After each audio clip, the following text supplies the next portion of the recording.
નમસ્કાર, આપ જોઈ રહ્યા છો ગુજરાત પ્રાઇમ ટાઈમ બુલેટિન। હું છું આપની સાથે ઝરણા સોની। સમાચારો મળી રહ્યા છે ચાઇનીઝ દોરી પર કામગીરીને લઈને હાઈકોર્ટના સવાલના।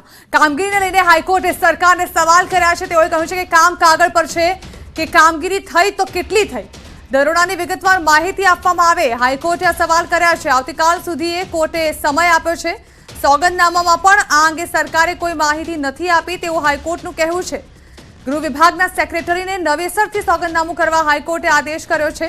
પ્રતિબંધિત વસ્તુઓના વેચાણ સામે મીડિયા જાગૃતિ લાવવા પણ હાઈકોર્ટે નિર્દેશ કર્યો છે।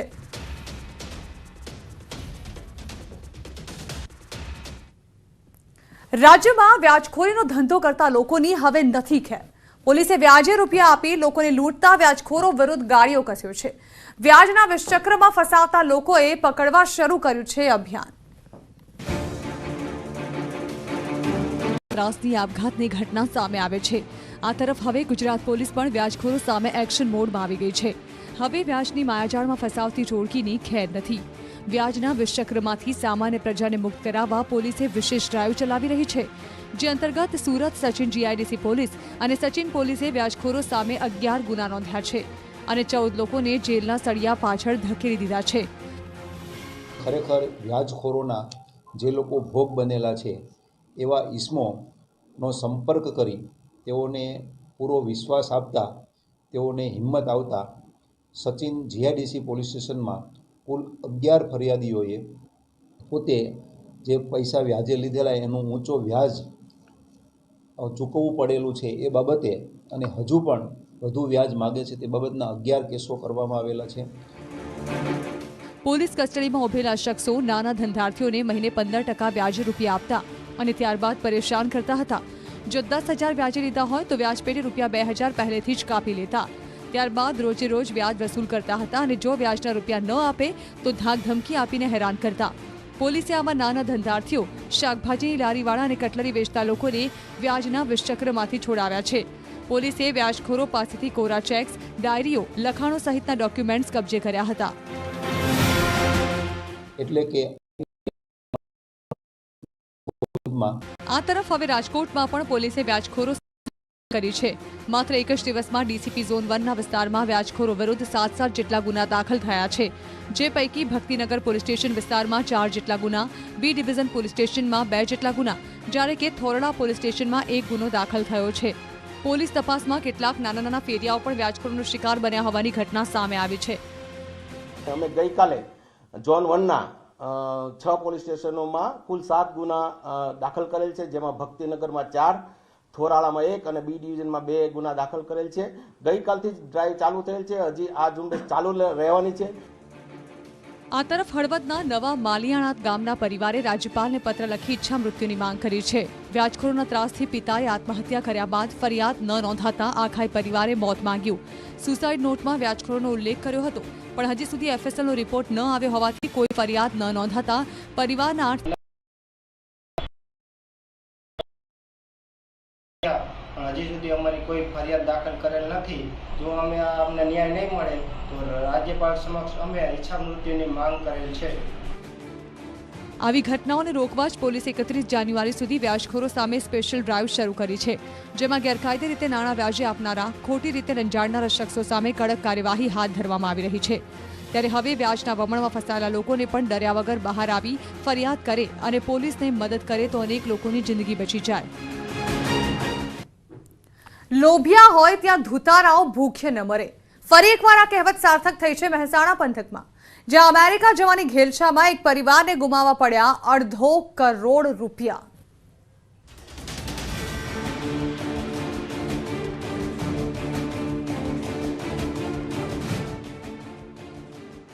બે નંબરમાં ગેરકાયદે અમેરિકા જવાની લાલમાં અત્યાર સુધી ઘણા લોકો કબૂતરબાજોની ઝપેટમાં આવી ગયેલા છે અને લાખો કરોડો રૂપિયા પણ ગુમાવવા પડ્યા છે, પરંતુ તોય આવા અમેરિકા જવાની લાલચમાં આવીને છેતરામણી કરતા લોકો અટક અને એક પરિવારને અમેરિકા જવા 45 લાખ રૂપિયા। મહેસાણાના લીંચ ગામે રતનગઢ પરામાં રહેતા પટેલ પરિવારને પણ સંતાનને અમેરિકા જવાની ઘેલછા 45 લાખમાં પડી। આ છે 50 વર્ષીય પટેલ દિનેશકુમાર કાશીરામ શંકરદાસ, કે જેમના પુત્રને અમેરિકા જવાની ઈચ્છા પૂરી કરવા ગમે તેમ કરીને રૂપિયા 50 લાખ ભેગા કર્યા અને અમદાવાદના બે શખ્સોએ તેમને વિશ્વાસ અપાવતા બંનેને રૂપિયા 50 લાખ આપી પણ દીધા। ફરિયાદી પટેલ દિનેશભાઈને વિશ્વાસ આપ્યો હતો કે તેઓ ગમે તેમ કરીને તેમના પુત્ર સુનિલને અમેરિકામાં ઘુસાડી દેશે, પણ દિનેશ પટેલના પુત્રને અમેરિકા જવાનું સપનું કદાચ સપનું જ રહી જશે તેમને નહોતી ખબર. અમેરિકા જેવા સુનિલને અહીંથી રવાના પણ કરવામાં આવ્યો, પણ દુબઈમાં ગોંધી રાખી તેને માર મરાયો. પુત્રએ તેના પિતાનો સંપર્ક કરતા ગમે તેમ કરીને સુનિલને પરત ઘરે બોલાવી દેવાયો. દિવસો વીતતા ગયા. 26 જૂન 2021 લઈને અત્યાર સુધી ના તો અમેરિકા જવાનો મેળ પડ્યો કે ના રૂપિયા પરત મળ્યા. દિનેશ પટેલને છેતરામણીનો અહેસાસ થતા પૈસા પરત પણ માંગ્યા, પણ મળ્યા માત્ર 5 લાખ અને બાકીના 45 લાખ પરત નહીં આપતા દિનેશ પટેલે બંને કબૂતરબાજો વિરુદ્ધ ફરિયાદ નોંધાવી. 45 લાખ રૂપિયા 50 લાખ રૂપિયા આપ્યા પહેલાં, એમાં 5 લાખ મને પાછા આલ્યા અને 45 માં લેવાના. બહાનું તો એવું બતાવે કે આ પહોંચાડીશું આલીશું કરી જાય. 2-3 વખત લોકોને બોલાયા પોલીસ સ્ટેશનમાં સમાધાન કરવા માટે, એ પણ સમાધાનમાં આવ્યો નહીં. અમદાવાદના સોલા રોડ પર આવેલા ગૌરવ બંગલોઝમાં રહેતા એજન્ટ જીનલ પટેલ અને કલ્પેશ વ્યાસે વાયા કેનેડા થઈને અમેરિકામાં ઘુસાડવાની પોલીસે ફરિયાદ દાખલ કરી આગળની કાયદેસરની કાર્યવાહી હાથ ધરેલ છે. અત્યારની ફરિયાદમાં 2 એજન્ટ છે, જીનલ પટેલ અને કલ્પેશ વ્યાસ. નવાઈની વાત તો એ છે કે 50 લાખ જેટલી મસમોટી રકમ ગુમાવ્યા છતાં દિનેશ પટેલે બીજી વાર પોતાના પુત્રને ખોટી રીતે અમેરિકા મોકલવાનો પ્રયાસ કર્યો અને 2 નંબરમાં ગેરકાયદે અમેરિકા પણ મોકલી દીધો. અત્યાર સુધી કેટલા યુવાનો અમેરિકા ગેરકાયદે જવાની લાલમાં લાખો કરોડો રૂપિયામાં છેતરાઈ ગયા હોવાના કિસ્સા બની ચૂક્યા છે અને હજુ પણ આવા કિસ્સાઓ બની રહ્યા છે.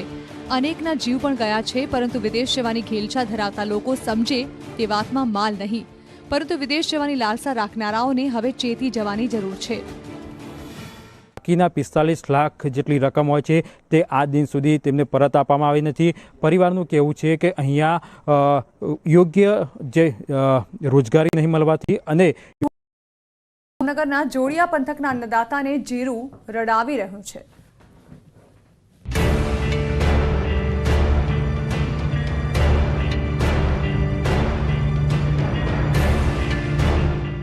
એક તરફ ખેડૂતોના ચહેરા બલકાઈ રહ્યા છે, અન્નદાતાની ખુશીઓનો કોઈ પાર નથી.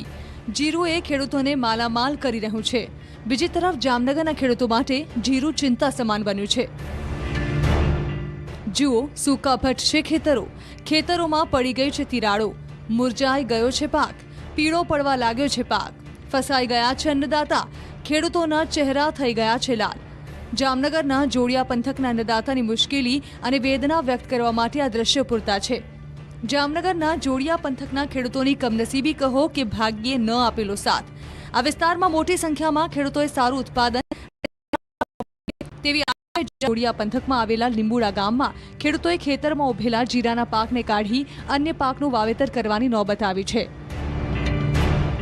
પણ ઝાકર ન આવવાના કારણે અને ઊંચું તાપમાનના હિસાબથી જીરું ઉગી અને ભરી ગયું અને ઉતાર આવી ગયો.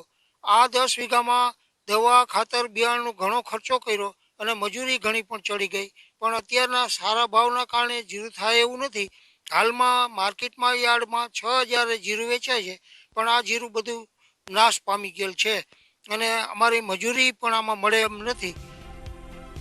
આ તરફ મહેસાણાના ઊંઝા માર્કેટ યાર્ડમાં ખેડૂતો માટે જીરું કોહિનૂર સાબિત થયું.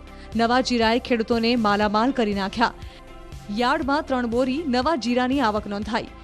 શુકરની હરાજીમાં 20 કિલોના ભાવ ₹51,111 બોલાતા ખેડૂતો રાજીના રેડ થઈ ગયા. આ તરફ રાજકોટના ગોંડલ માર્કેટ યાર્ડમાં જીરુના રેકોર્ડ બ્રેક ભાવ મળ્યા. મુહૂર્તના ભાવ એક મણે ₹36,001 બોલાયા. સૌ પ્રથમ નવા જીરુની 3 ગુણીની આવક થઈ. યાર્ડના ઇતિહાસમાં પહેલીવાર ઊંચો ભાવ બોલાયો. એને આજે માર્કેટિંગ યાર્ડના ઇતિહાસનો મોટામાં મોટો ભાવ કહી શકાય જણસીનો. એવી રીતે માર્કેટિંગ યાર્ડમાં આજે જીરાનો ભાવ ₹36,001 ગયો અને અમારા ખેડૂત ખુશખુશાલ થઈ ગયા, કારણ કે એને 2 લાખ જેવો માલ થયો અને ₹36,000 એકમાં અમારા પરોક્ષ ધણીવાળા મેહુલભાઈ ખાકરિયાએ માલ લીધો છે અને માર્કેટિંગ યાર્ડમાં આજે જીરાની શુભ શરૂઆત થઈ. 3 દિવસ પહેલા રાજકોટના જ બેડતાને રહેવું પડશે અંધારામાં અને પાણીની તંગીનો કરવો પડશે સામનો.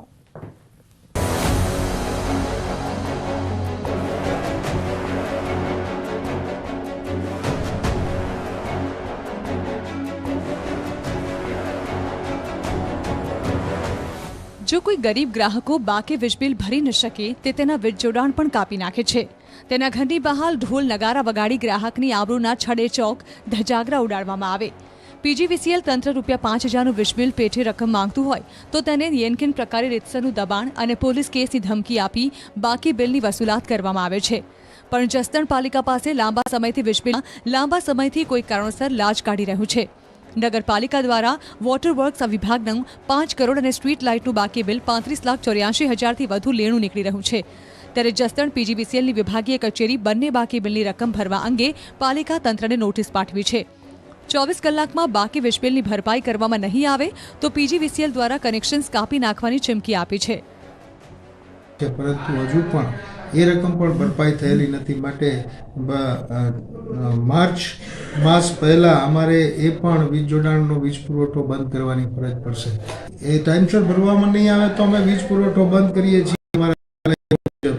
વીજ કનેક્શન જોડાણ કાપી નાખે તો જસદણમાં છવાઈ જશે અંધારપટ. 70,000થી વધુ લોકોને નહીં મળે પીવાનું પાણી. હાલ જસદણના કુલ 7 વોર્ડમાં નિયમિત પાણી વિતરણ માટે પાલિકા દ્વારા ડેમમાંથી બોટર દ્વારા પાણી ખેંચે છે, જેથી આનું બિલ 5 કરોડ આવી ગયું છે. આ અંગે જસદણ નગરપાલિકાના ચીફ ઓફિસરે વીજ બિલની બાકી રકમનો દોષ જસદણની નિર્દોષ પ્રજા પર ઢોળી દઈ પોતે નિર્દોષ હોવાનો દોડ કર્યો હતો. જસદણ પાલિકાની આર્થિક સ્થિતિ થોડી નબળી હોય, અમે હપ્તે આ વીજ બિલો ભરીએ છીએ. એ મુજબ આ છેલ્લા બિલો પણ થોડાક સમયમાં એકાદ વીકમાં અમે ભરી આપીશું.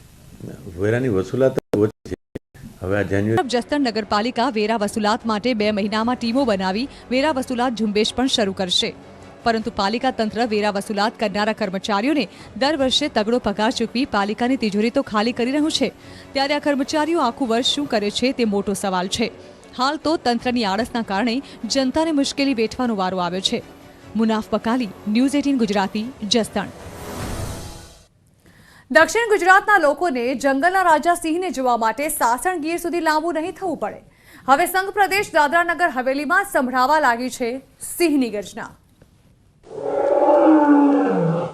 એશિયાટિક સિંહની ડણક દક્ષિણ ગુજરાતમાં પણ સંભળાવાના લાયન સફારી પાર્ક બનાવવામાં આવ્યું છે. 20 હેક્ટર વિસ્તારમાં બનાવેલા લાયન સફારી પાર્કમાં હવે 3 સિંહ જોવા મળી રહ્યા છે. સફારી પાર્કમાં હાલ અશોકા નામનો સિંહ અને ગિરજા તેમજ મીરા નામની સિંહણ છે. I have released 2 lions, 1 lion, 1 lioness. Lion का नाम अशोका है, लायनस का नाम मीरा है. अशोका 5.5 वर्ष का है, मीरा 11 वर्ष की है. और इन दोनों को हमने गुजरात सरकार से हमने लिया है. દાદરા નગર હવેલી એક પ્રવાસન સ્થળ છે. અહીં મોટી સંખ્યામાં પ્રવાસીઓ દર વર્ષે આવે છે. જંગલ, પહાડો અને નદીઓ જેવા કુદરતી વાતાવરણને માણવા આવતા પ્રવાસીઓ માટે લાયન સફારી પાર્ક એક એવું નજરાણું જોવા મળી રહ્યું છે. हर साल है तकरीबन 50 to 60,000 टूरिस्ट आते हैं यहाँ और सतमाले के फैसिलिटी दोनों मिला के. एंड पिछले 10 साल में करीबन 5.5 लाख से ऊपर टूरिस्ट आए हैं. 25 रुपए का नॉमिनल फीस ही है हमारे चार्जेस. और उसमें ये पूरी बस की फैसिलिटी और बाकी ये जो आप देख रहे हैं रिसेप्शन और ये पार्क की भी फैसिलिटीज़ का they can take the benefit of those facilities. દરરોજ અનેક શાળાના વિદ્યાર્થીઓ પણ આ ખાસ પિકનિક માટે આવે છે. બાળકો પણ સિંહ દર્શન કરી ધન્યતા અનુભવી રહ્યા છે. 3 સિંહ જોયા, બાળકોને પણ ખૂબ મજા આવી. બાળકોને અમે खूब सरस समझण आपी. यहाँ बहुत अच्छा लगा हमें. हम पहले भी एक बार आए थे तो यहाँ पर एक ही सिंह था. लाखों लोग આવી રહ્યા છે. હવે Dadra Nagar હવેલીના lion safari park વિદ્યાર્થીઓ સહિત દરેક ઉંમરના લોકો માટે એક નજરાણું પુરવાર થઈ રહ્યું છે. ભરતસિંહ વાઢેર, ન્યૂઝ 18 ગુજરાતી, સેલવાસ. વિશ્વભરમાં ખૂંખાર સાપના દંશથી દર વર્ષે 58,000થી પણ વધુ લોકોના મોત થઈ રહ્યા છે. ત્યારે ગુજરાત આપશે ઝેરનું મારણ. સાપનું ઝેર કાઢી પાવડર બનાવશે. વલસાડના ધરમપુરમાં સાપની ઝેર વિરોધી દવાનું વિશ્વ કક્ષાનું સંશોધન કેન્દ્ર આકાર લેશે.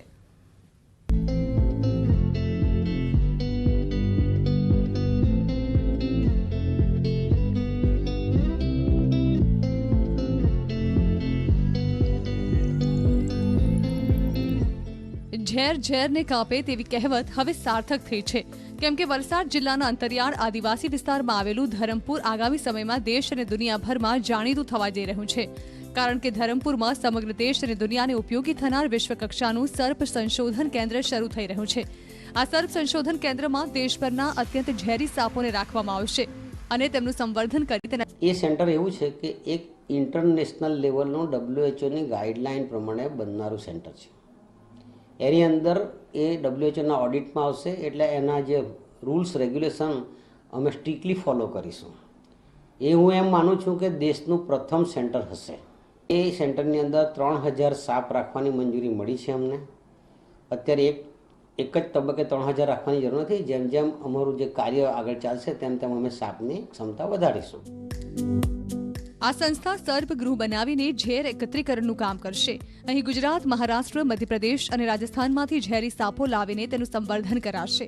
બાદમાં વિવિધ સાપોમાંથી ઝેર કાઢીને ખાસ પ્રક્રિયા થકી પાવડર તૈયાર કરી સર્પ ઝેર વિરોધી દવા બનાવતી કંપનીઓને અપાશે. આ કેન્દ્રનો મુખ્ય હેતુ રીજન સ્પેસિફિક એન્ટીવેનમ ઇન્જેક્શન માટે હશે. આ સંસ્થા સર્પગૃહ બનાવીને ઝેર એકત્રીકરણનું કામ કરશે. સર્પ સંશોધન કેન્દ્રમાં આ વિસ્તારમાં 35 વર્ષથી સર્પદંશના દર્દીઓની સારવાર કરતા અને સર્પદંશ પર સંશોધન કરતા ડોક્ટર ડીસી પટેલ મહત્વની ભૂમિકા ભજવશે. એન્ટીસ્નેક વિનમ જે ઇન્જેક્શન બને એ કંપનીને સપ્લાય કરીશું અને એ જે કંપની ગાઈડલાઈન મુજબ કામ કરનારા સર્પ સંશોધન કેન્દ્રને સરકારની વિવિધ મંજૂરી પણ મળી ગઈ છે. આથી અત્યારથી જ ધરમપુરમાં હંગામી સર્પ સંશોધન કેન્દ્ર શરૂ કરવામાં આવ્યું છે અને શરૂઆતમાં અત્યારે અહીં કોબ્રા, રસેલ વાઇપર સહિતના દેશમાં જોવા મળતા 4 જાતિના અત્યંત ઝેરી 40થી વધુ ઝેરી સાપ રાખવામાં આવ્યા છે અને તેની સંભાળ માટે trend curator, veterinary doctor, technical staff તથા કન્સલ્ટન્ટની નિમણૂક પણ કરવામાં આવી છે. માનો કે કોબરાનો માનો કે વીકમાં એક વખત એનું વિનમ કાઢવામાં આવે. સોસ્કેલ વાઇપરનું 15 દિવસમાં એકવાર કાઢવામાં આવે. એ અલગ અલગ સ્નેકના પ્રોટોકોલ છે. એ પ્રમાણે એનું વિનમ એક્સટ્રેક્ટ કરવામાં આવે, એને પ્રોસેસ કરવામાં આવે અને એમાંથી લાયોફિલિઝર પાવડર બને. આ વિનમ ઉપર રિસર્ચ થાય, એને જે એની આખી પ્રોસેસ પ્રમાણે એના રિપોર્ટ તૈયાર થાય પછી એન્ટીવિનમ કંપનીને આપવામાં આવશે. આ સર્પ સંશોધન કેન્દ્રમાં દેશમાં જોવા મળતા અત્યંત ઝેરી સાપોને જ રાખવામાં આવશે. પ્રથમ તબક્કામાં 3000 ઝેરી સાપ રાખી તેના સંવર્ધન કરી તેનું ઝેર કાઢી અને દવા બનાવવાની પ્રક્રિયા કરવામાં આવશે. તમને જણાવી દઈએ કે કયા સાપમાંથી કેટલું ઝેર મળે તો કોબરામાંથી મહિનામાં 4 વખત ઝેર મળે છે. શકાય આ જે પૂર્વ પટ્ટી છે, પૂર્વ પટ્ટીની અંદર જે મુશ્કેલી પડે છે એ ધરમપુરના સાઈનાથ હોસ્પિટલના ડૉક્ટર ડીસી પટેલ છે, એનું સર્પ સંશોધન કેન્દ્ર એમને ગુજરાત સરકારે મંજૂરી આપી છે. ત્યારે એ કેન્દ્ર બનાવવાના કારણે આ વિસ્તારના લોકોને ખૂબ જ એનો ફાયદો મળશે. ધરમપુરના સર્પ સંશોધન કેન્દ્ર માટે સરકાર દ્વારા ₹10 કરોડની જોગવાઈ 2 વર્ષ અગાઉ બજેટમાં કરવામાં આવી હતી. જો કે હજી સુધી માત્ર હંગામી સર્પ સંશોધન કેન્દ્ર શરૂ થઈ ચૂક્યું છે. આ કેન્દ્ર થકી અંતરિયાળ પહાડી વિસ્તારના ગરીબ આદિવાસી પરિવારોને સર્પદંશથી વહેલી તકે સારવાર મળશે અને નવું જીવન મળશે. ભરતસિંહ વાઢેર, ન્યૂઝ 18 ગુજરાતી, ધરમપુર. જો તમે ટેન્ટ સિટીમાં રોકાવાના શોખીન હો તો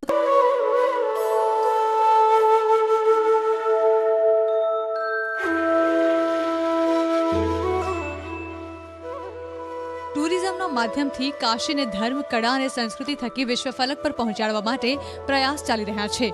જેના ભાગરૂપે વડાપ્રધાન નરેન્દ્ર મોદીનું સપનું થવા જઈ રહ્યું છે સાકાર. ગંગા ઘાટ પર શરૂ થવા જઈ રહી છે ટેન્ટ સિટીની સેવા. 13 જાન્યુઆરીએ પીએમ મોદી આ પરિયોજનાનું વર્ચ્યુઅલી ઉદ્ઘાટન કરશે. આ સાથે જ ધાર્મિક, સાંસ્કૃતિક ટુરિઝમ હબ બનશે વારાણસી અને ગંગા ઘાટ પર પર્યટકોને મળશે 5 સ્ટાર જેવી સુવિધા. ગુજરાતના કચ્છ રણોત્સવની જેમ હવે ઉત્તર પ્રદેશના વારાણસીમાં તંબુઓના શહેર કાશી મહોત્સવનું આયોજન કરવામાં આવશે. જાન્યુઆરીથી મે સુધી ચાલનારા આ પ્રોગ્રામમાં લાખો પ્રવાસીઓ ઉમટી પડશે. ગંગા ઘાટ પર ટેન્ટ સિટીમાં રોકાઈને પ્રવાસીઓ ગંગાનો અદ્ભુત નજારો નિહાળી શકશે. વારાણસીની સંસ્કૃતિને નજીકથી જોઈ શકશે. પ્રવાસીઓને પહેલા નમો ઘાટ આવવું પડશે, જ્યાંથી નાવ વિહાર સંઘ કાશીના અનોખા દર્શન કરી ગંગા પાર ટેન્ટ સિટી સુધી લઈ જવામાં આવશે. આ માટે ક્રૂઝ બોટનો ઉપયોગ કરવામાં આવશે. 15 जनवरी से यहाँ की ओपनिंग 15 जनवरी को यहाँ पे जो भी गेस्ट आएंगे वो यहाँ पे यहाँ की सुविधाओं का लाभ ले सकते हैं. અને 3 દિવસથી વધુનું પેકેજ લેનારને ટેન્ટ સિટી ટૂર સહિત અન્ય સુવિધાઓ પણ આપવામાં આવશે.